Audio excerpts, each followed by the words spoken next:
Please welcome to the stage Managing Director, Global Head of LGBTQ+ Affairs, JP Morgan Chase, Brad Baumel. I've seen the toughest around, and I know, baby, just how you feel. You got to roll with the punches.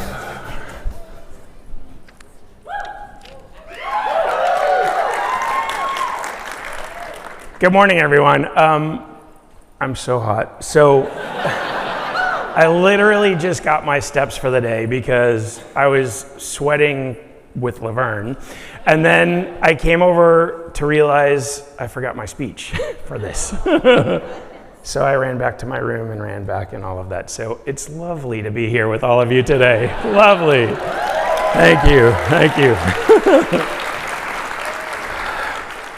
And I hope everybody enjoyed this morning as much as I did. It was phenomenal, and yesterday, it keeps blowing me away when I'm here. So thank you all for joining us for this session. For anyone who doesn't know me, how did you miss this morning, first of all?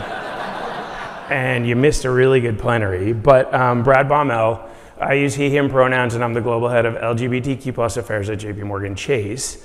I've been there for 30 years. I've been in this space for 25 as a gay job. And then 2.5 years ago, we got oh, thank you, Sam. No, it's good. That is super sweet. Oh my God. And then 2.5 years ago, we stood up 7 global centers of excellence with full-time dedicated teams to focus on all of the underrepresented communities. And ours, as I said this morning, isn't a monolith. So for those that heard me speak in the plenary this morning, JP Morgan Chase's commitment to developing trans and non-binary leaders. And one of the ways we're committed to developing trans and non-binary leaders, period.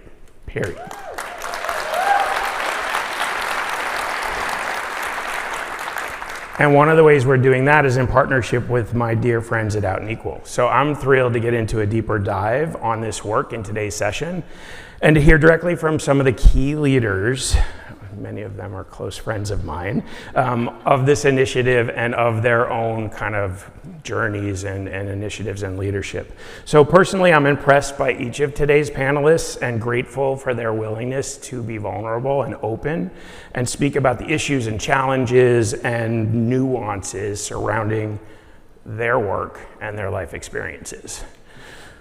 Before I turn it over to them, let me quickly tell you about how this program came about. So there's no denying trans and non-binary people are an integral part of the LGBTQ+ community, not separate and apart from.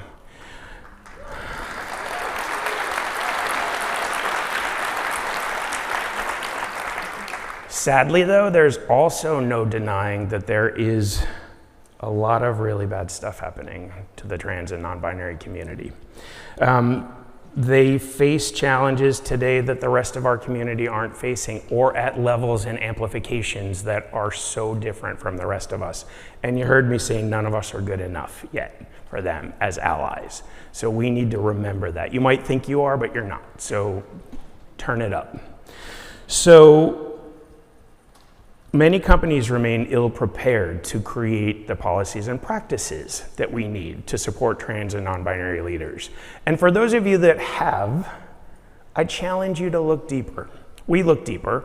We spent time with organizations who were very open with us about transgender benefits. And we realized through that we weren't doing good enough. So we did better. That is good. Far too many trans and non-binary people don't have equitable access to jobs. They aren't sufficiently mentored or, worse yet, sponsored or given equitable opportunities to advance in their careers. So almost 3 years ago, we set out on this journey with Out and Equal, beyond the journey we were already on at JP Morgan Chase, to develop trans and non-binary leaders from the ground up. Since that time, our investment has supported increased access and representation for transgender and non-binary leaders at Out and Equal, and there's a record number here. and has supported them through the Diverse Leaders Program. Out and Equal also launched the Trans and Non-Binary Peer Network and engagement groups with support from our sponsorship and grant, bringing in participation from over 280 community members over the course of the last 3 years. That deserves it. Along the way, we developed additional resources to further support workplace inclusion for the trans and non-binary community, but you also heard me say earlier today, we barely scratched the surface, honestly. So our launch of the Trans and Non-Binary Leadership Circle earlier this year is our next step in this journey, because we can start at the bottom, but there aren't very many, you can count them on your hand, senior leaders that are part of the trans and non-binary leadership teams.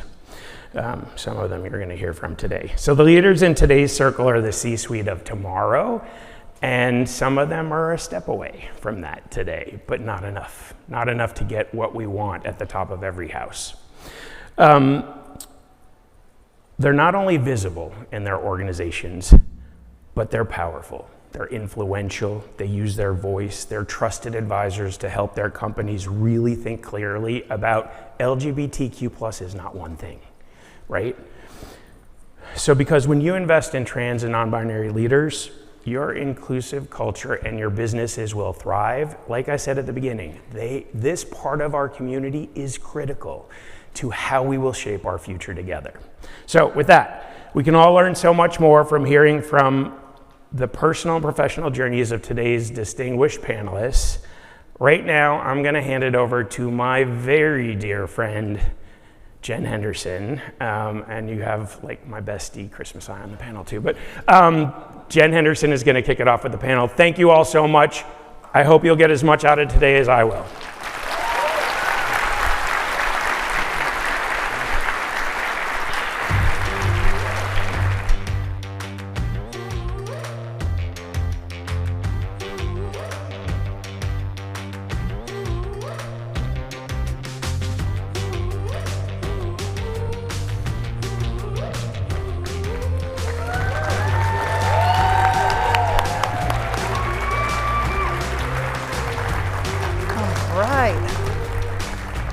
Hello, friends. How you doing this morning?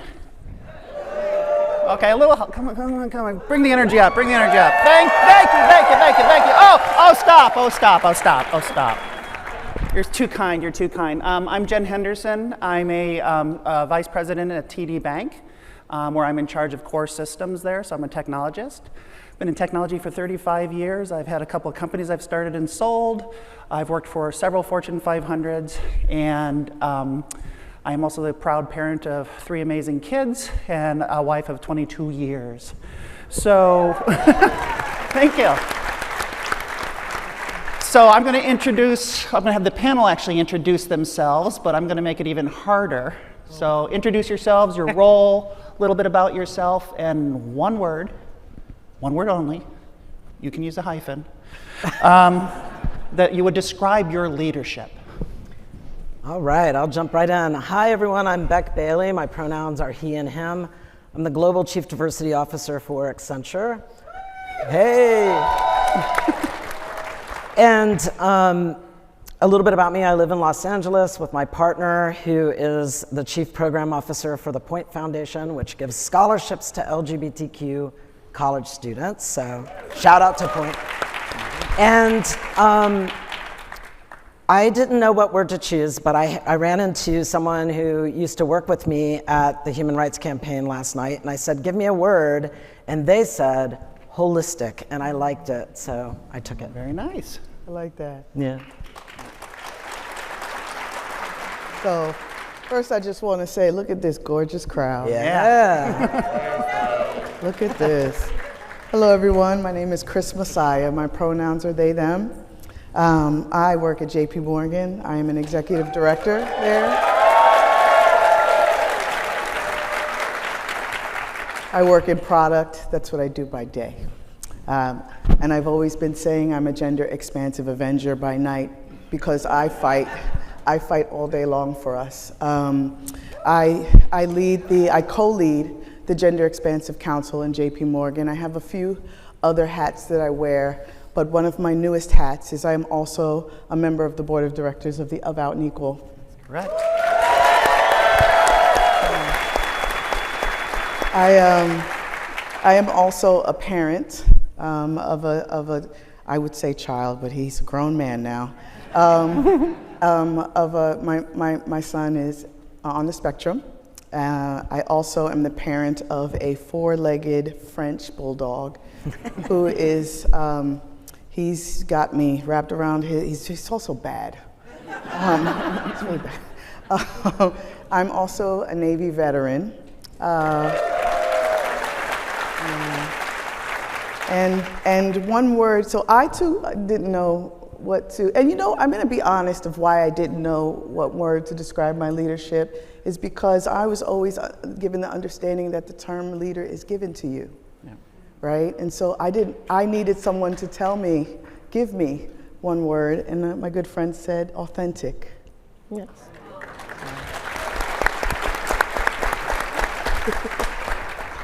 Thanks, Chris. So my name is Amanda Simpson. Use the pronouns she, her, and mine. I love it. I'm the Vice President for Research and Technology for Airbus. Prior to that, did a stint in the Pentagon as the Deputy Assistant Secretary of Defense. Yes.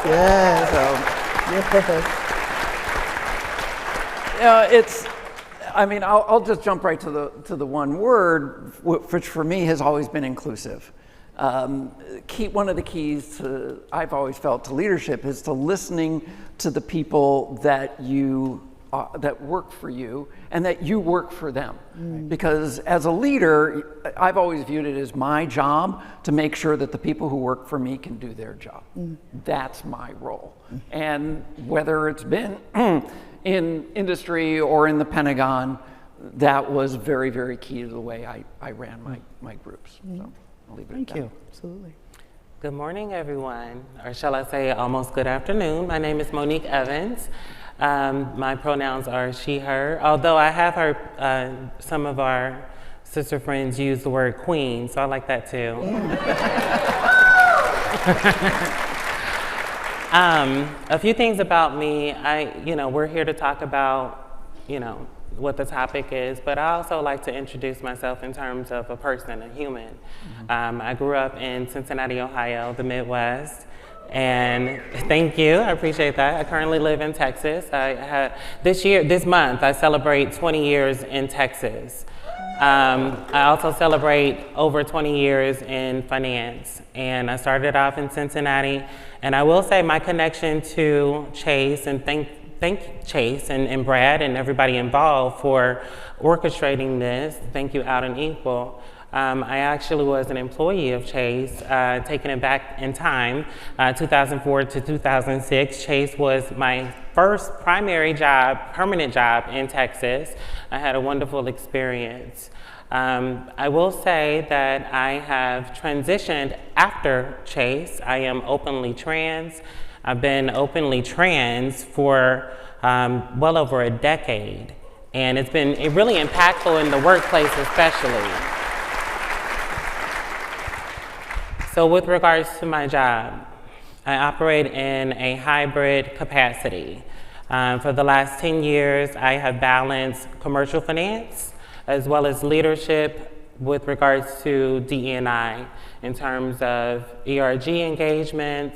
Also, when I was at Wells Fargo, supporting the transgender engagement chair on the committee. And a few other things. I've been a board member. I'm currently a board member for a local nonprofit in Dallas, Texas, Resource Center, if anybody knows about it. Yeah.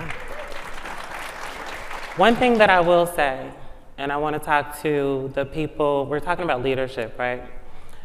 I want to talk to the people who may devalue or don't understand their value, the people who downplay, what they have to bring to the table, whatever, their role is, in whatever capacity that you serve. I want to talk to the people who are shy, who play small, the people who masquerade, the people who cover. I am an ambivert. I didn't realize that until maybe a few years ago. I grew up very shy. My mother and my father really kind of like forced me to get out of my shell and just, you know, really tackle a lot of things. But it was in business that really forced me to see things differently. And yes, there are times where the introverted side of me comes up, but I have to push that to the side and be vocal and be representative in many different ways and be a leader in many different ways. So I just want to encourage anyone out there who has shied away from leadership to know that it is possible, regardless of your personality. There's ways to get around that with mentorship, as well as just plugging into resources and people who support you in all facets of who you are. And so my word, convener. Ooh, nice. Very, very nice. Thank you. All right. Well, we've obviously got an incredible panel here. I'm going to learn a lot. I know that's for sure. So I'm trying to figure out what the best place to start is, and I guess we'll start small and work our way out a little bit. So one question that I would have as an audience member here would be like, what was it? What was that leap? What was that help that you received from somebody else, because you can't do it by yourself, that allowed you to be handed the title of leader? You know, the way that I lead now and the confidence that I have now, it was not always here. As a matter of fact, it's quite new. I know it's hard to believe, but it is. It's quite new. My first summit in 2019, I was timid, and Brad's known me for quite some time, so he knew this of me. But like, so people like Brad and individuals like Jill Jensen, who works at JP Morgan, and Larry Holodeck, who works at JP Morgan, they knew me when I was a baby at JP Morgan, right? When I was an associate. And, you know, just happy to be standing next to a managing director, like, right? And I remember they had said some things in different times that they saw something in me. And I was like, what? Because I look in the mirror all the time and I don't know what you see. And it was a turning point during the pandemic. I feel like a lot of us had this turning point, right? We're all sitting around, a lot of us by ourselves, and we don't have nothing else to do but think. And that was you know exactly who you are, because you really can't be a true leader unless you really hone in on who you are first. And I was like, I know who I am. Why would I let anyone shake me from that, right? And the courage to be able to be that person that can't be intimidated now, because I know exactly who I am. You can't intimidate me. I know who I am. You could talk about me, you could say whatever you think of me, but I know exactly who I am inside, and so that can't be shaken, so there is no intimidation there. And when that happened, I really wanted to, there was no thought of, I want to be a leader. I was like, I want to make sure other people feel this way too, right? And then I was like really thinking about my career and how do I do that? And I was intentional about all things Chris getting to the next level. And then when I got there, I was like, oh, other people should come with me, right? I didn't know that was leading. And then I had felt a certain kind of way. I had some discriminating times. And I didn't want anyone else to feel like that. I said, well, I got to do some things to make sure that doesn't happen. And it wasn't until someone said, we look up to you or we follow you. And then I said, okay, someone is calling me a leader. Now I have a different type of responsibility. Mm-hmm. And that is something that is completely different than the responsibility of all things you. Because now you're in charge of other people, whether you like it or not. people have told you they called you a leader, that means that some of them are following you. And now you're responsible of where you lead them. And that could be a good thing and a bad thing. So you have to think very, very, very deep and intentional about the steps that you make before you make them. And I learned that through some of those people who called me leaders or said that they saw something in me. Because while I was watching them and their leadership skills, and maybe pulling some of that from each of them, they were watching me grow into the leader I was becoming. Thank and you. that's kind of my answer on that.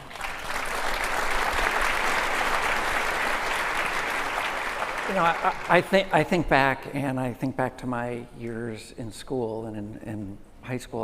I was quiet. I was a member. I was a joiner in different groups. And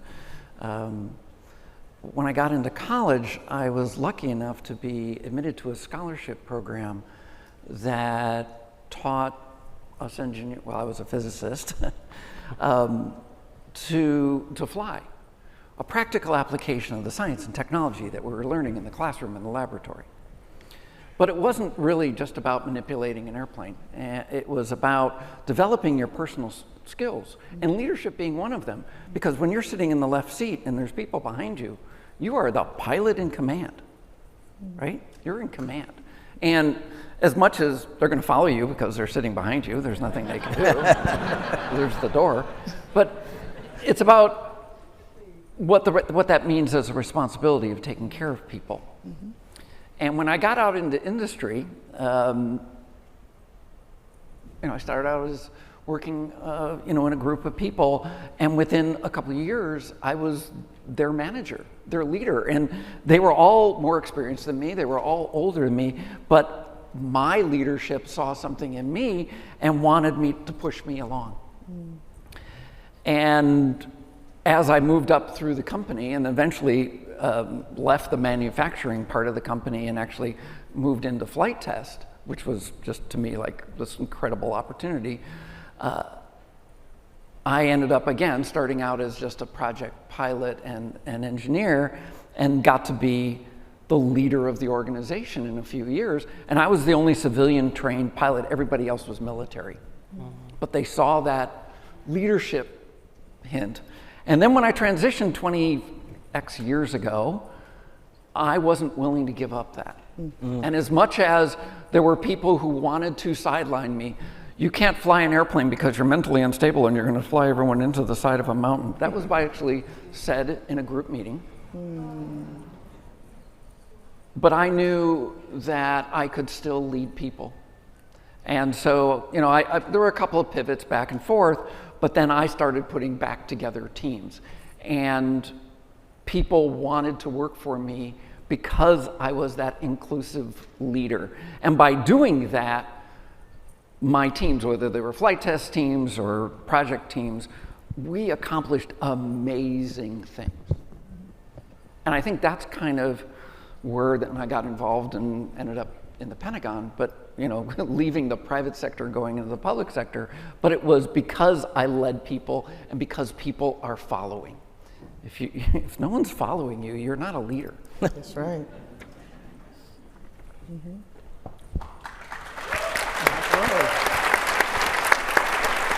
So there, especially when you get in, you're working for a Fortune 500, there are a lot of consultants. We're dirty with consultants. They're everywhere, except our loved one consultants. Anyways, and one of them that always shows up is like that executive coach. Hi, I'm here to coach you. And one of the big things that they talk about is executive presence. Yeah. How do you walk into a room and everybody knows that's an exec, boom, boom, boom? Can you talk about a little bit how your being openly trans affects your presence as you walk into a room and somewhat take command of it for a purpose? Oh, wow. I want to say, as a transgender man of lesbian experience, I started my career as the first woman to hold the job that I had, which was as a production manager in a factory on a factory line. And I also was very, like, there wasn't much of a closet for me ever, or mine had like a glass door, you know, like everybody always knew when I showed up, right? So here's this very masculine, you know, woman at that time showing up to this job that was a man's job. And at that time, you know, I had no presence. And in fact, I think I had, you know, being gender, you know, expansive and non-conforming and not really, you know, doing the whole thing that I was supposed to do, I was always very anxious about what people thought about the way I was showing up and whether they would afford me the opportunity to show my skills and be recognized for that versus whatever they took in on the surface. And I think I even chose that line of work, which was manufacturing in a factory where we all wore uniforms, so that I could, you know, escape the norming of the suit and at that time pantyhose and all the things. and so, you know, I really think over time it was a bit fake it till you make it kind of thing. And there is something about that we all go through a point in our career, I think many people do anyway, where that confidence is not innate. And, you know, don't feel like you have to have that confidence, you know, out of the gate, right? It's something that you can hone and develop based on the feedback that you get from others and the opportunities to show your skills and to show your leadership and develop over time. And so I think when I think of the long arc, you know, the long arc is people gave me feedback, and that feedback helped me refine not only the way that I showed up, to listen to people, to learn from them, to share with them, to bring them along, to have other people bring me along, and be gracious in that, develop that confidence over time that people perceive as presence. But I really hate that whole executive presence thing because it's ripe with bias, right? It's ripe with all sorts of stereotype bias, and I think we should continue to push on those words and push on what people tell us how we should show up in those spaces. And so my colleagues will tell you, you know, I'm a bit of an outlier on a, you know, leadership call at Accenture because I'm pretty quick to just speak my mind.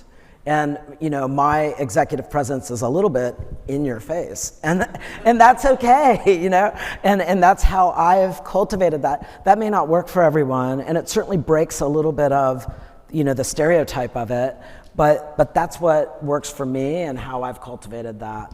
Thank you. Thank you. Nick, you want to answer?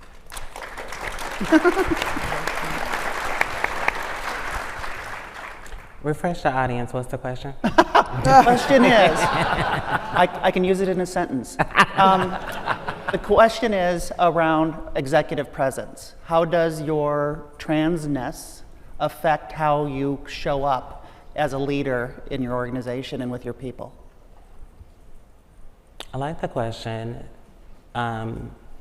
It definitely causes me to realize that, you know, my response obviously is individualized based on my perspective and my situation. Again, I live in the South. I live in Dallas. And I tell people a lot that, a lot of people ask me, how are you trans and you live in Texas? And it's been 20 years. One of the things that I've experienced from my perspective is that it's a little bit easier when you present in terms of your gender expression is related to the binary. If people are able to just look at you and glance and just be like, oh, okay, that's a man, that's a woman, da-da-da. Regardless of however you identify personally, they just need to be able to just, you know, assume, and they don't want any confusion. I think that the gray area is in different ways with regards to my perspective on where I live and where I come from. How does that show up, and what does it look like for me? Personally, I had to go through my own journey, and leadership to me is, listen, we've all had leadership demonstrated and modeled to us in various different ways, and most of it has been associated with this idealized version related to, you know, a white man, and however that shows up, right? And it's been changed and modified in different ways. But for me, one of the things that I had to do was take an introspective look and determine who I am for myself and how I'm going to lead myself in the world. And there's been a lot of times where I operated in a very unintentional way. So I will say that in many times I just got lucky, right? And I can admit that. There's been many positions that I got into and not realizing how lucky I was and the full scope of what it was that was being handed to me. I will say that my intentionality has really dialed up within the last like 7 to 10 years because I got purposeful. And again, I had to hit that reset button on what leadership looked like and how it was modeled to me. Yeah, maybe taking bits and pieces, but not taking the full plate. How do I want to adjust this to my life, to who I am, and how I want to show up and be demonstrated in the world, not just for other people to consume me and, you know, exchange and interact with me, but more so, how do I feel about myself at the end of the day? Mm-hmm. You know, do I respect myself in terms of how I engage and how I operate? And that takes new modeling, and that takes adjustment. And I'm a firm believer that you have to play to your audience, whether it's speaking to someone or whether it's actually being a people leader and understanding who are the people that you're leading. Mm-hmm. Or sometimes you're a leader of a product or whatever it may be, but you have to take into consideration what it is, because one size does not fit all. And I understand that, you know, people have these models that are familiar, but what it really takes is resetting that model and making it adjustable to the circumstance. My transness is something that here recently I really don't necessarily discuss a lot. I consider myself to be out, but I'm in an environment where it's really not an issue. There's other things that are issues, mm-hmm. right? So I'm thankful for that. In one way, it's like a catch-22. But it does still shape my lens and my perspective on how I see the world, and it actually allows me to give grace to other people. And as a leader, it allows me to, I feel, be a better leader mm-hmm. for other people. Mm-hmm. Because I'm compassionate and because I show up vulnerable to an extent within the workplace as best as possible. And I'm understanding. And I'm focused on the mission, whatever it may be, whatever the goal point is that we have. And I think that there is a way to balance all of that. We can be authentic and we can still get the work done. Yeah, that's real. That's real. I think when you're able to be yourself, and authenticity, right, is it allows for you to lead in a way that is thoughtful and empathetic, because you have been in places where there were trials and tribulations, right? Yeah. And I think that when you can be yourself, right? When you can fully just say, okay, we've handled that, I'm me, what's next? You can see your leadership almost in a way of, you said this word and it just keep ringing in my ear, purpose. Yeah. You do everything with purpose. No one questions you when you're doing things with purpose, because you have that innate stoic nature because it's with purpose. I can walk in a room, in a room where there's people in front of the doors, and I just walk right past because I'm walking with purpose. You didn't even question whether or not I had the right badge, mm-hmm. right? Because I was walking with purpose. I gotta go somewhere. Oh, there's a line, I gotta go. I'm walking with purpose, right? And so when you're leading people, you're doing it with purpose. That means that even people who are higher than you, you have the courage to stand up and cover your people from those people because you're doing it with purpose. That's a leader, right? It's my job not to deliver the results. That is not my job. My job is to create the environment for the people that work for me to deliver the results. I'm supposed to create the safe space for you. And so to that extent, right, I mean, I've been in the C-suite as an out trans woman for well more than a decade, and maybe it's my privilege showing as because I look like a woman, but when I walk into a room, my transgenderism, how does that affect it? I don't care, right? And that part, that part. And they shouldn't care, Yep. right? I'm there for that purpose. I'm there for those people, and what I've gone through, that's my history, right? That's my experience, which brings to which I bring with me. But as far as that making a difference, absolutely should not make any. Yeah, absolutely. Well, let me ask this. I want to pivot off that, though, because we are out. We are out trans and gender expansive people. And we live in a time, we just heard from Laverne, where there's just so much turmoil in the world.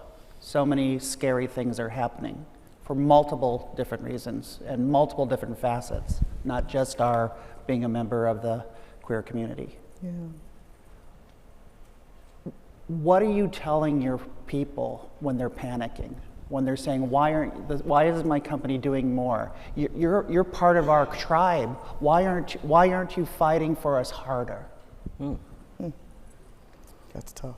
Well, I mean, I love the opportunity for when our people come and tell me that, right? Because I need to hear that. I need to keep hearing it. I need to know what's on our people's minds and hearts. And, I would say I think that we're fighting hard, and I think we're trying to fight smart and hard at the same time. And there's always more to do. And so I don't mind the fire, lit under me on that, because it's moving mountains here. Yeah. And, it gives me the courage and the extra oomph to go to my leadership, and I report to the C-suite, so to go to my leadership and say, why aren't we doing more? And I think our companies are at a place where they're very scared, and so we have to show them the other ways, the other paths. Why aren't we doing more? Here's 3 things we can do, right? Pick one, right? Come with solutions, right, and come with, ideas. Oh, not that one, how about this one? Not that one, how about this one? And keep that progress moving forward and embolden them with strong ideas to make a difference. We're in a challenging time, though. There's always more. Yeah. I think, too, it's okay to say, I'm scared, too. Because I am, right? I'm scared, but I'm confident. I'm confident of the future. But the now is terrifying. And it's okay for me to say, when someone says, I'm scared, I am too. But I'm not going to stand around, right? I can promise you that when I wake up and my feet hit the floor, part of my day is going to be, how do I fix or help fix what is happening so that you don't feel scared anymore, so that I don't feel scared anymore. We're a small and very vulnerable community. And so giving the space for check-in, allowing that, being real with our emotions, our self-care, and also just giving people the understanding that to say, I'm not standing around. You may not see it all the time, but I'm in the rooms. I'm trying to call corporate responsibility, government relations. I am in product, and I'm talking to everybody in this firm because I know we have a leverage and a platform, and I'm trying to do my best to make sure that I am fighting as hard as I can with all of my heart and my soul. And whether that's enough at the moment, I don't know, but I have to be honest when someone is coming to me. And then this happened. I've gotten the phone calls, pings, hey, can you jump on a call? Sure. And we get on the call, I'm frightened. And I don't know what to do. I've been on calls where employees have cried to me, right? And I take that seriously. And so, yeah, I think that just being completely honest and saying, we're not standing around, but we're also feeling the same thing too. I'm on the technology side of the business, so I don't oftentimes get those calls, but it's okay to be scared, but defiant. I mean, we're a large manufacturing company. Our manufacturing facilities are in Florida, in Alabama, in Mississippi, and in Texas. And damn it, I'm going to go down there. And I'm going to show up and be in front of the blue collar crowd. And I'm going to talk about the things that are important to me and to the company and not be ashamed of it. And then hope I make it out alive, mind you. But being visible, right? Being in the face of the adversity, being out there and saying, I'm not willing to go by these arcane and obscene rules that you've put in place because I value myself, and damn it, you all should too. Yeah.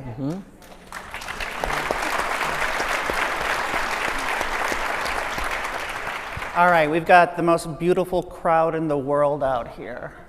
So before we go to questions and answers, I'm going to hopefully pry some gifts out of you guys. Okay.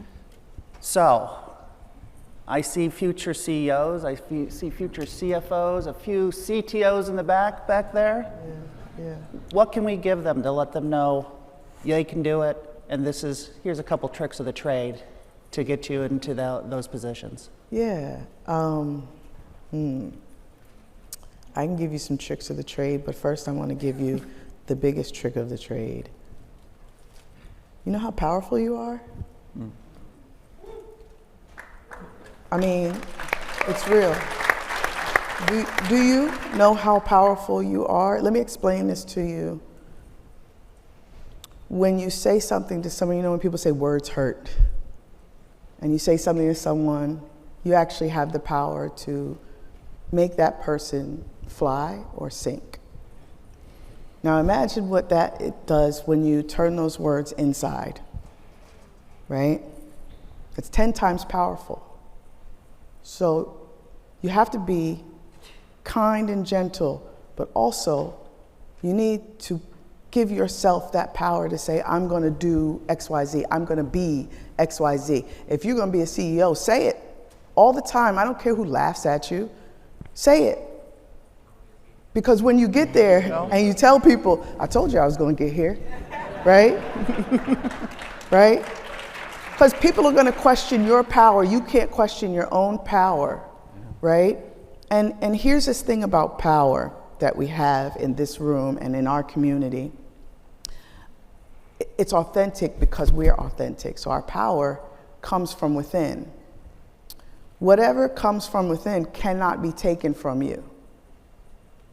You see, their power was given to them. It's borrowed. And anything given can be taken away. So there's a threat to the people. That's a threat. Yeah. There's a threat. You are a threat to the power that they have. So you better own that power, right? Here's another gem. Bring it. Your career is yours. It's no one else's. It's not your manager's. So it's not your manager's job to figure out when you're ready for the next move. And you have to hold your manager accountable.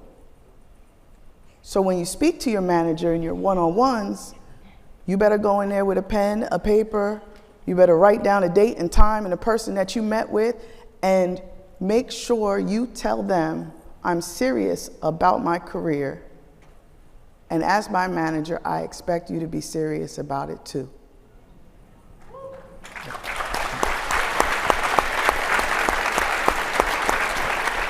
So it's an interesting combination, right? These opportunities aren't given, but they're also not just earned. So it's looking out for the opportunity. We come out of school or wherever and we set our path, and here's our goal. This is how we're going to get there. But along the way, we find detours or obstacles, and we either stop and try to figure, and because we can't get any further, or we try to find another way.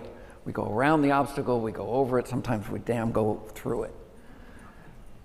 And sometimes we find out that there's another path that doesn't get us to our goal, but maybe it's even a different goal. And you know what? That might even be a better goal. And we're going to try that for a while. So sometimes it's not about staying to the path and earning and trying to get someone to give you that opportunity. It's our responsibility as managers of our careers to look for those opportunities. They're all over the frickin' place. But if you don't recognize them, you're never going to accept them. Yeah. So recognize those opportunities, and then be willing to take that chance and accept it. A friend of mine said, that sometimes taking these opportunities is like jumping out of an airplane without a parachute, only to discover that you have the wings to fly yourself. I'll leave it with that. I love that. I agree with everything that's been said thus far, and I love the aspect of, being the manager of your own career or the leader of your own career. As you pursue leadership, whatever that looks like to you and in whatever entity capacity that it fits into, we are, supposed to be at least, in charge of ourselves and govern ourselves and self-autonomy and being able to determine what is best and right and just for us. And yes, we have to work in tandem with external forces and people, and sometimes you might end up in a situation where, as mentioned, it may not look right, feel right. I will say with me, over the course of 20 plus years, I've worked in finance. And what that looks like is I've worked at 4 out of the top 5 biggest financial institutions in the US. And there were moments where I would start and be like, oh, okay, this is a place where I'm just gonna retire, everything's gonna be great. And here's the thing, that was valid in the moment. But sometimes you can encounter someone who, for whatever reason, may want to block you moving to the next step, right? Mm-hmm. And you have to determine what is the fight that you're gonna put forth. Is it within this capacity in order to stay within this organization? Or am I just gonna pivot and go over here and figure out this opportunity or whatever? I say that to just really empower people to look at things from a broader perspective.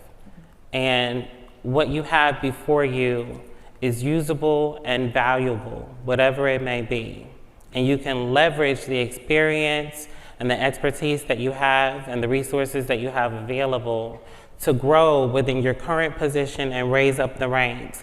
But then sometimes it's also gonna look like changing the page and doing something different or going somewhere else. Sometimes there may be someone who reaches out to you and say, hey, I have an opportunity that I think you're great for. And then there's other times where you're just gonna have to keep your eyes open and feelings intact to know like, okay, this isn't working. And I'm tired of bumping my head against the wall. So I gotta do something different. There's so many opportunities available in this world. Life is short. You don't have to fight. I mean, you can, you should, but how much of that fight is really worth it? Going back to what we were discussing in terms of corporations and entities that we work for being vocal about issues that we face in society. This touches on an experience that I've had in 2 workplaces. And one of the things that comes to mind, and I appreciate Chris, because they said the other day, with regards to, you got to determine, are you trying to be an activist? And I'm going to say, are you trying to be an activist or an advocate? You have to make that determination. There are a lot of things involved, and when you're on the leadership level, it gets a little dicey. And yes, hear people out, understand the perspectives and whatever the situation is from your direct reports and anybody else that's under you or to the side of you. But there are a lot of things that may not be able to be done in the moment or at all, based on the client base, based on the location of the organization, based on what line of business the organization is in. So you really have to determine, what are you fighting for really? What really matters the most? And for me, and this is one thing that I said previously at another organization, yes, it matters what the organization stands for and how it's represented in society and within the country. But as an openly trans person who has been in finance and had the benefit of protection, regardless of whatever the law says, our mission, our values, our policies have protected me at every organization that I've worked for. What matters to me is the safety and protections that we have in place within the organization. Yes, it's going a step above for them to sign their name to an amicus brief, or the organization rallying with other organizations and saying, we won't stand for this. Yes, that's wonderful, and it's vital and it's necessary. But we have to determine incremental change, monumental wins. Incremental wins, monumental wins. And I think about things, especially in the corporate world, in relation to how government operates and how different sides have to come together. They have to convene and figure out, okay, how can we get this bill passed? Some things have to be put to the side. We can introduce other things in the bill. And that's what working in corporate America looks like, whether people talk about it or not. It's about coming together and figuring out, how can we make this work? And sometimes it's with regards to a new product or, what we're marketing to the customer. And sometimes it's about the social issues that we face. And we're here pretty much on the social issue, internally at least. And we're giving a new face in terms of what leadership looks like and also what, individual contributors look like. And it's good to be out and proud of who you are. And that's why ERGs are necessary. But I tell people all the time, determine, if you want to be the advocate or the activist. Both are necessary. But only one really fits in the workplace. Well, I'm going to add to that, because I kind of agree but also disagree. Because we have a responsibility within our workplace to have those policies in place to protect our employees, but that's only while they're there. We live in communities that extend beyond the footprint of our facilities, and we have a responsibility as corporate members of our society to change and make sure that our employees and their families are safe when they walk off the property. And whether that's advocacy or just getting out and saying, this is important to our company because it's important to our employees. As leaders, we're responsible for the people who work for us. Mm-hmm. And as we go up the chain, we're responsible for more people. And at the top, we're responsible for the corporation, and the corporation's responsible for everyone and and literally, in some cases, particularly when I was with the military, their families are part of the community. And so understanding the policies that have to be in place, internal, but what we need to press for, external. We've heard that people are leaving states because the policy is in place. That hurts businesses. You can't find employees when they're moving away. So it is the responsibility of corporations to stand up and make a point to their legislatures, to their community leaders, that this is not good for the environment of their employees and for their corporation. I don't disagree. But what I'm talking about is striking the balance. And also I'm talking about the experience that I had that I'm not going to go into detail about. I support support Lambda. I support the ACLU. I support them in donations. I support them in partnership. I agree with what you're saying, but there has to be a balance. And as a leader, we understand that. I think when we talk in terms of advocacy and activism comes with force. It has to. And advocacy comes with support. I can fight as an advocate, but if I walk in a room full of CEOs with force, my message will not get across as well, right? And so this is where we say the difference between activism or being an Jesus. We're with you. We're with you. Being an activist and being an executive. You cannot be an executive and an activist. You can't. The senior leaders aren't going to listen to what you're trying to get across. Not only the senior leaders, your corporate responsibility isn't going to understand, your government relations isn't going to understand, right? I have to walk in the room and be able to, in a business way, explain why it is important for you to put the words transphobia and homophobia in a sentence instead of discrimination, right?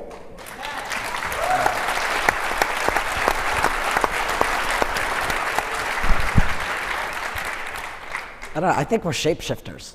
You know, I think I love that about Literally. Literally. Trans magic. We're magical.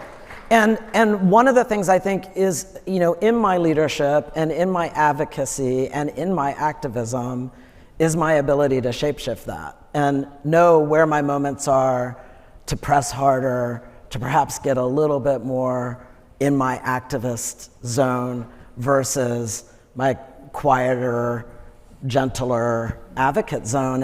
And I think, you know, I'm always trying to, like, you know, maybe that's part of the leadership and executive presence is knowing how to navigate my own capital in those spaces and what's the right way to do that. And I'm, you know, I don't always get it right. That's okay too. It's that I'm still in there and pushing on it. And I think that shapeshifter analogy works for me in thinking about that. Yeah.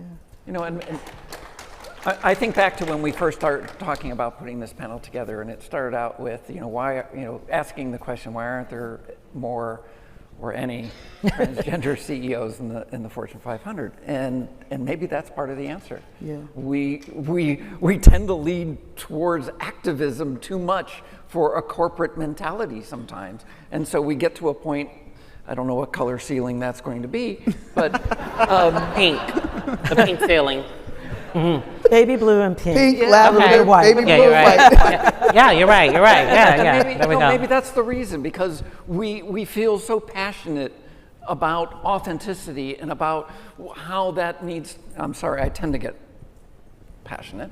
Why that's important to a corporate culture that it scares off boards.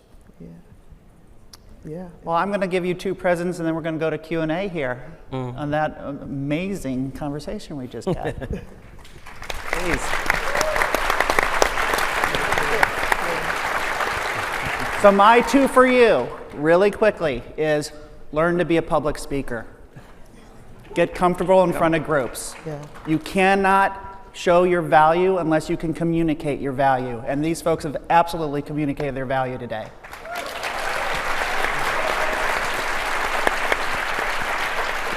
The second is, you heard it, the power of our community. Become members of your ERGs, your BRGs. Not just the LGBTQ ones, other ones. The intersectionality is so important. And for you, as a tip, remember, quite often when you're in a large corporation, the only people you really know on a day-to-day basis are the people that are around you in that team. Yeah. ERGs and BRGs allow you to break out of that paradigm. Mm-hmm. Yeah. Make sure that 2 years from now, somebody goes, you know what? I met somebody at that ERG, BRG. She was an incredible technologist because I asked her what her day job was. And now I want to work with her. I want to work with him. I want to work with them because I know of the passion that they have. And now that's another opportunity to expand your influence and your visibility inside of your different companies. So those are my two things. So we have, according to the clock there, about 30 minutes, and it's a large group here. We are open to answering questions, hearing some commentary if you like. Do we have the microphones? How are we doing this? I'm sorry, I haven't done anything in this room this whole conference. We have microphones. Awesome. They'll come straight to you if you raise your hand. Hi everyone, my name is Frankie. I work for EY. Thank you for being here today. My one question is, wholeheartedly agree on having to be an executive at one time and picking the battle between executive and activist, right? How do you articulate that to someone who's just joining the workforce and it's almost demanding from company and their leaders to be the activist, to flip tables, to burn it to the ground and just ask for change today? I think sometimes there's a little bit of difficulty, right? And I don't know, explaining to them how it all works. So just wanted to get your thoughts on that. You know, we had a great conversation earlier about executive presence when you walk into a room. And I think it applies here. When I oftentimes go into a room where I may be leading something, but none of them know me, I will go in quietly and listen. Because I want to hear and feel the room, hear what the issues are, not necessarily make my presence known. And so someone coming into a company, change comes from inside a company, doesn't come from outside. So if someone feels that they're going to join an organization to change it, whether it's work or any other organization, that's a fail. You have to become part of the team to help move the team. So yeah, corporate environments are going to be a little different, but you have to learn to be part of before you can really start to turn the heat up a little bit. And turning up the heat at the appropriate amount on that stove. Yeah, I agree. Don't want it to boil over too quickly. I agree with that is exactly what you should do. And I'm an advocate of saying when I'm new to a space, I'm not going to just take over the conversation. I need to listen. Yeah. And I might spend a few meetings quiet, just listening. Oh, you haven't said anything yet, just listening. Because I'm listening to not just what's going on, I'm also listening to the problems that maybe they don't even know is a problem. The more you talk, you can hear the problems. You can listen to, the more they talk and you're listening, you can hear the problems. You just have to listen, and then you can say something. I think listening is an underrated skill. Absolutely. Yeah. Listening and comprehension. I will say that.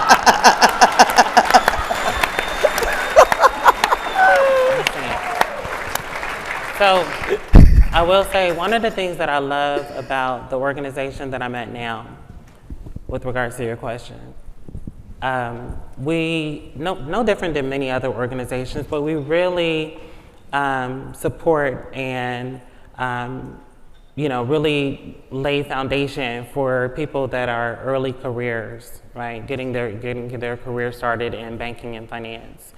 And so to your question, I think it's vital as a leader in whatever capacity, maybe even just a direct manager or whatever, to harness that passion that person may have and be able to, channel it appropriately at my organization. And depending on what the passion is and what it's related to, whatever the circumstance may be, sometimes it'll just be a situation of, that's a great idea, you do it.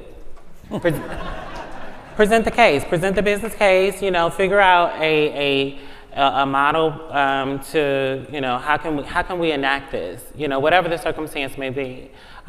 It's about listening, it's about, can we truly apply those suggestions or whatever the issue is. If it's dissent or if it's, oh, you guys need to, change this or whatever, that's another conversation as well. But there's always room for growth. And as a leader, I think that, well, first of all, as the person who's making those suggestions, whether they're early into their career or usually sometimes people who have been around long enough to see, okay, this is not working. You have to plug in with the right leadership or the right person to actually affect that change. Not everybody has the power or even wherewithal to even understand sometimes how good a suggestion may be. So be aware of your audience and be like, okay, well, this isn't the right person for me to present it to. Let me present it to this person. But it also takes the business case, because at the end of the day, what are we talking about here? We're talking about capitalism. We're talking about organizations that are focused on the bottom dollar, you know, the revenue. And yes, we want to have resources available that make our lives better working there, because Lord knows many of us work, you know, 40, 50, 60 hours sometimes, 70 hours sometimes for me at my old job. But again, it's about striking that balance and recognizing that, you know, there's always going to be ideas that are shot down, and it's just like, how can it be presented in the best way? And it's the responsibility of leadership to take that into consideration and figure out, is the change applicable now, or is it something that we can plug into the strategy planning going forward? Thank you. We have another question? Over. Oh, Hi. Oh, sorry, that is very. Okay.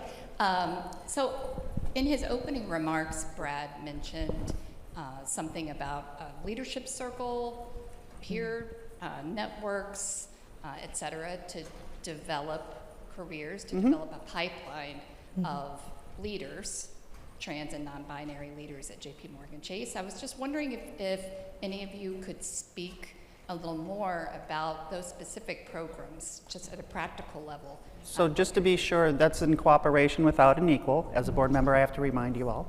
And I believe we have a JP Morgan Chase person on the panel. Yeah. Let me just be clear. That's my baby. It was a thought that I had with Jen one day about how do we figure out how to create a space to develop more trans and non-binary executives. It's like we were thinking of, there's not enough of us. What do we do? Do we go on tour and and talk to the CEOs about there's not enough? Or can we do something where we're actually helping to create more of those, not just leaders, but executives, right? And so it was very intentional for us to develop a program to, one, help them have the conversation. You know, a lot of people are like, I don't have a coach. None of us do in this, and there's so few that we have to figure out, how do we help, right? And I had to really take it back to what people were coming to me and saying. And a lot of that was, I don't know how to have the conversation with my manager, right? Or my manager's not taking me seriously. Okay, so now we have to figure out how to teach you to get there. At least have the conversation, right? Another thing is, I don't have anyone who would stand up for me, who would speak for me when I'm not in the room, right? You have to have that, right? We don't have the privilege of being, I'm just gonna be candid, right? Being a cis white heterosexual man in corporate, right? And so we have to have people speak for us when we're not in the room. And so we need to figure out, how do we get them sponsors? It doesn't have to be sponsors that are trans and non-binary, but these should be sponsors that are allies or even queer, or just could speak in a way of, this person deserves to be there, right? Those were some key, please, go. Oh, I just want to build on that. Can I build on that? Yes, please. So, Please. where are my cis people at? Yeah, where are my cis people at? There they are. Hey. So my allies, my cis allies, I'm telling you, you got to do more. And here's, I know how we got to where we got to, but here's where I feel like we are. We have had to educate you on our experience, and it is dark, right? We've had to tell you about our trauma, our suicidality, our unemployment, the violence, and we've had to shout that a lot. And that's to get exhausting. you to hear us. Yep. Now, what's happened in some of our allyship is full of that empathy, but it kind of stops there. Yeah. And so it's like, hey, you know, Beck, gosh, he's got an incredible story. He's so brave. I want you to say, and have you seen that guy with an Excel spreadsheet? Dude's like, he's a god, you know? Or, and have you seen him in front of the client? The client loves him and he delivers. Yeah. And like, I need you to go into that sponsorship, and that sponsorship, and I don't mean by formal, I mean informally, is about our skills, about our talents, about what we bring to the team, about what we bring to the mission. And talk about that alongside, oh, and by the way, this community also needs our support. Those things can go together, right? Might I add? Because the mandate is not only on cisgender straight people, it's also on people who align to the L and the G. Yeah. And I say that as a trans person or non-binary person, right? We also need in-house representation and allyship because there's so much disjointedness in our community. And I say that as a trans person who also supports my non-binary, you know, siblings. There's so much confusion about us, and I think especially living the trans experience, one of the things that really bothers me so much, even to this day, and I'm still working through it, is that if I showed up as a drag queen or a performer, it would be more palatable for most people. Yeah. But me just showing up as a trans woman who says, oh, you know, I'm a trans woman, I work in finance. That's a big deal, but it's also not a big deal. And it's just like, you know, what I'm saying is, again, going back to, we have to start within our community to understand each other better, to listen to each other's stories, to support each other. Yes, allyship is necessary in terms of cisgender people, but those who align to LGBTQIA need to also be allies for each other, need to understand each other a little bit better, and show grace and support. I'm going to talk quickly about a panel I did at an Out and Equal some 20 years ago. But the point was, we got together some powerful trans people, and what we said was, you know, at first, we just wanted to be tolerated, right? And then we wanted to be, maybe, you know, use it and educate. And that's often what we do. We educate our allies. But then we said, you know, maybe it's important to be accepted, right, for who we are. But I'd like to take, you know, what we said was maybe we should take it a step farther. Exploit me. And what we meant was, look, if you're a trans person who's successfully transitioned, particularly in the workplace, think about the obstacles they went through. Think about the personal and family trauma that you went through, and somehow you came out the other side a whole person. Yeah. And are these not the skills that you should, in a workplace, that you should endeavor? These are entrepreneurial skills. These are leadership skills.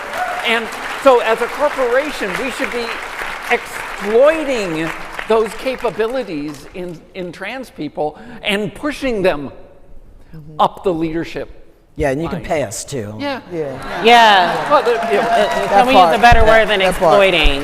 You know, really leveraging, you know, what people are bringing to the table. I don't like the word exploiting. Well, because I've been exploited. I don't like it. All right, we had one almost got handed a mic over there. There you go. Hi, I'm Patrick Smith. I use they, them pronouns. I am non-binary. Thank you, thank you, thank you. It is so impactful to see all of you executive leaders on stage showing us the way. Thank you. Thank you. I also want to say, I had a question. Oh yeah, oh good. Thank you.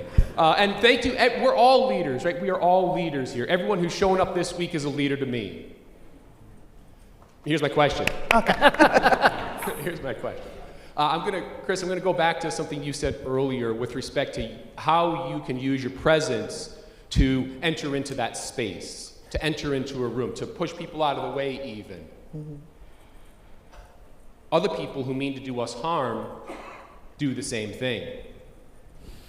As leaders, how do we counter that, if that's the right verb? How do we work with that, with them?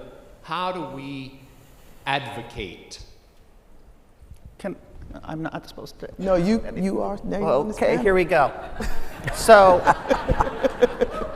when I transitioned in the workplace, I was in marketing. We were an agency, meaning that we are at the beck and call and service of our customer. And I was welcomed, did some great work for them. We did a Trans 101. I sat in the back because I was not supposed to teach it. And one of the questions that came forward was, so one of our customers, what happens if they don't want to work with Jen now that she's transitioned? Because they knew her before, now she's different. What if they don't want to? And I stood up. I was like, wait a second, I'm going to answer this question. I'm going to absolutely answer this question. They don't have to work with me. I won't like it. It'll hurt my feelings. I think they're stupid if they don't work with me. But that's their choice. That's absolutely their choice. And then somebody in the crowd also went, well, what happens when somebody who works here doesn't want to work with Jen? And my boss stood up. And he said, well, there's other places you can work.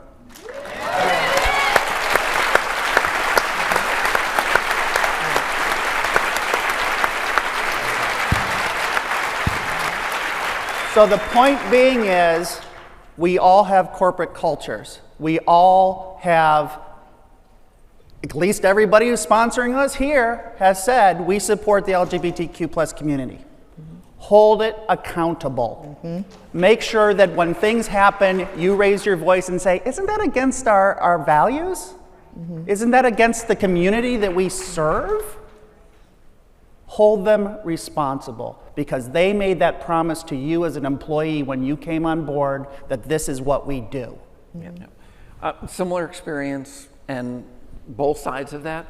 My customers, when I transitioned, was the US military, and the company was going, they're not going to want to deal with you. And the customer came back and said, why did you assign someone else to our project? We've been working with Amanda, or whatever she was before. We know her, we trust her, she's what we want her back on the job. So that sometimes gets back to the customer saying the same thing.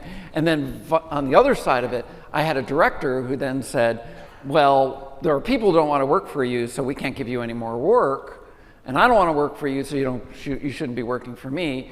And the vice president of the company said, guess what? You're no longer with the company, and fired the director on the spot. All right. I'm so sorry. We're getting really close on time here. I have this person in the front row in the aisle. You've had your arm up like literally half an hour at this point. I don't know how you did it. Thank you. I appreciate that. Turn this on? Okay, great. So my name is Morgan Holiday, and y'all may remember me from this morning. Thank you.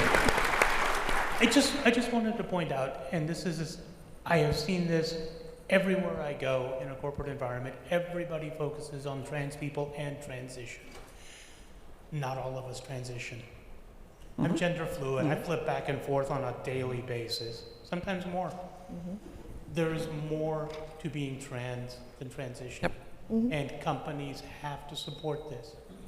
It has to be in your educational materials. It has to be in your policies, that it's okay if an employee wears jeans and a t-shirt one day and a skirt and blouse the next day. And it's okay if they use the men's room on Monday and the women's room on Tuesday. Yes, And that's right.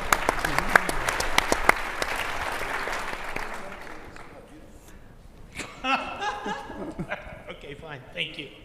Here I am. There you go. Thank you.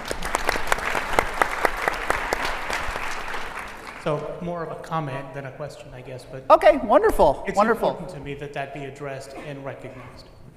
All right. Like I said, I am so sorry to everybody who's holding up their hands. We'll be available. You can find us. I just wanted to leave this really quickly with you to close this up. The question is, at the very beginning, why? Why did we want to do something like this? Why is JP Morgan stepping up to help? It's my own personal opinion, so don't, it is what it is. The reason that our community is targeted is because we are vulnerable. And I'm telling you, the folks that you see up on this stage, even the folks that are in this audience, are in a point of privilege. Our population, our community does not have the same lived experiences that we currently have the ability to fly down to Orlando and meet with our family down here. Yeah. Go out, use your power, pull more people in. If we can get more money in pockets of trans people, if we can get them more into politics, into leadership positions, we're no longer a target. Yeah. Because we're not vulnerable anymore. Right now we are. Yeah. So get us out of that vulnerability, and I guarantee you the conversation will change. Yeah. I have a really, someone once told me, if you don't have a seat at the table, you're probably on the menu. Correct. So thank you everyone for your time. Thank you so much. Please enjoy the rest of the conference. Thank you. Thank you.